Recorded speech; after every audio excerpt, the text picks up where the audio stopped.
second. But since we're talking about environment, is Detroit a nurturing environment for young players? Because before this trade happened, we were talking about Cam Reddish. We talked about him a few times on this podcast.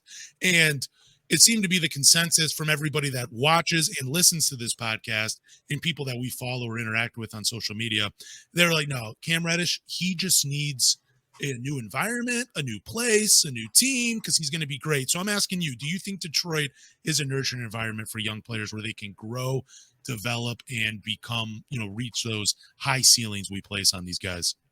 I don't even think it's a nurturing place for young players. I think it's just a nurturing place in general. Okay. I was talking about, I had made a post on Twitter that, the Pistons have always kind of liked, their power forwards and centers. That's kind of like been their MO, like where they want to kind of build a foundation. Blake Griffin, when he was here, had a career year. Like, when you come to Detroit, you get opportunity. Alec Burks this year is having a career year. I think Detroit it kind of gets overlooked by, people outside of Michigan, but a lot of players that come here have career years that break records. I think for your question, is it nurturing for young players? We haven't seen it in the win column, but we have seen them, develop a little bit slowly, not like rapid, like, fans would want. They want everyone to be an all-star. Every player we draft, they think they're going to be like, LeBron James. It's not going to happen.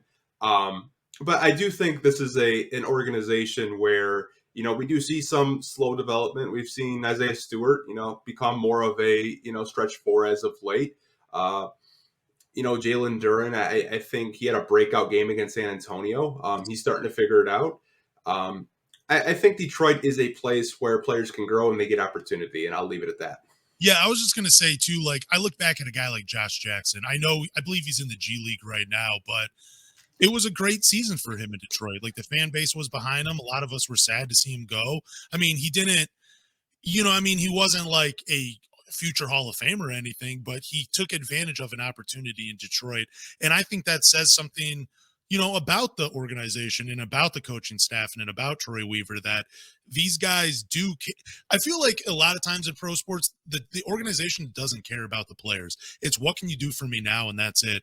But with Troy Weaver, it's like, it's not in Dwayne Casey. It's not what can you do for me now. It's like, how can we get you better so you can stay here and, improve and then, help this team win in some areas. And I don't know. I think Detroit is. I think it's one of the few organizations, probably, I'm just going to say in the NBA, that a young player that maybe not like right when they first get drafted, because we're still in a new, where it's Troy Weaver and Dwayne Casey are just here, and we've only had so many rookies come in. But we've had young players like Kevin Knox, like Josh Jackson, like Hamidou Diallo, like Christian Wood. They all came in and got their opportunities, and they're all out there balling for other teams. You know what I'm saying? Like, that says a lot about Detroit. So, yeah, I think it is a nurturing environment for young players and just players too, because Blake Griffin, career year, like you said, that's a great name drop as well. So, yeah, I think Detroit is a nurturing environment for players.